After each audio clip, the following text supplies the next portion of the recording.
My name is Dr. Andrea Dinardo. I'm a psychology professor and a retired registered psychologist, and I want to share some content that I'm doing in my psychology class that I believe will be helpful for you.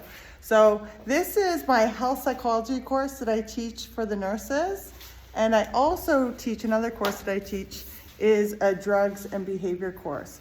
And when content really hits home for my students, I want to share it with the world at large, because students of life is something I've always been interested in, because I'm a student of life.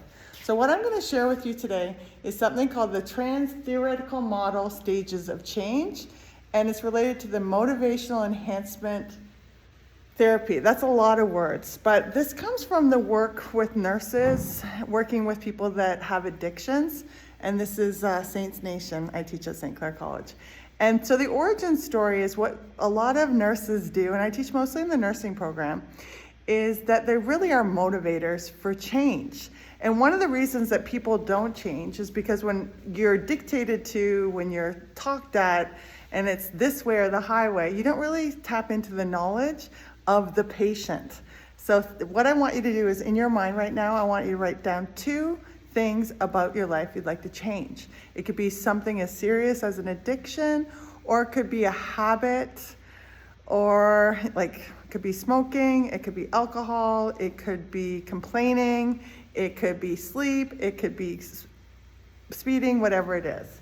The idea of the stages of change is change isn't just one stage. There's 5 stages to change. And the first stage is called precontemplation.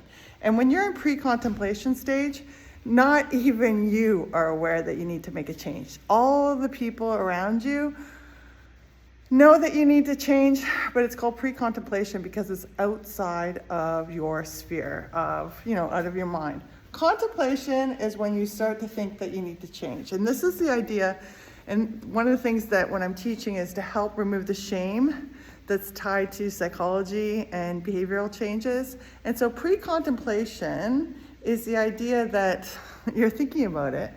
Like, for example, if it's smoking, you want to quit smoking. Every time you have a cigarette, you think you need to quit smoking. And what I share with my students is most people that quit something have tried several times. So when you're at the pre-contemplation stage, that you may change, okay? So you can see pre-contemplation and change. You may be changed, but the chances are you're not changing. Preparation is when you prepare your physical environment for that change. So for example, if you want to quit drinking, one of the ways you might prepare your house is you get rid of all the alcohol. Say if you want to quit smoking, then you basically smoke your last cigarette. Preparation may also include talking to the people in your life that, you know what, I say you want to change, that you're not sleeping enough. So you talk to everybody and say, I need to start preparing our routines so I start to go to bed earlier. Action is when you take the action. This is why most people take the action on January 1st. Like it's the beginning of a time that you're going to make the stage. So this is when you actually do. So most likely pre-contemplation, you're not changing, okay? Contemplation, you might change. You're thinking about it. Preparation is you're preparing your environment for it. And then action is you make the change. So you go to bed earlier on a regular basis. Instead of smoking, you might chew gum. Instead of drinking, you might have club soda. Now, the first 4 stages, you might rotate through. The hardest stage and the final stage is the maintenance stage. So the maintenance stage is essentially keeping those changes that you've made, staying motivated and engaged, and knowing that, and really noticing things in your life that make it better. So that's a quick summary of the Motivational Enhancement Therapy model. I hope you found it helpful.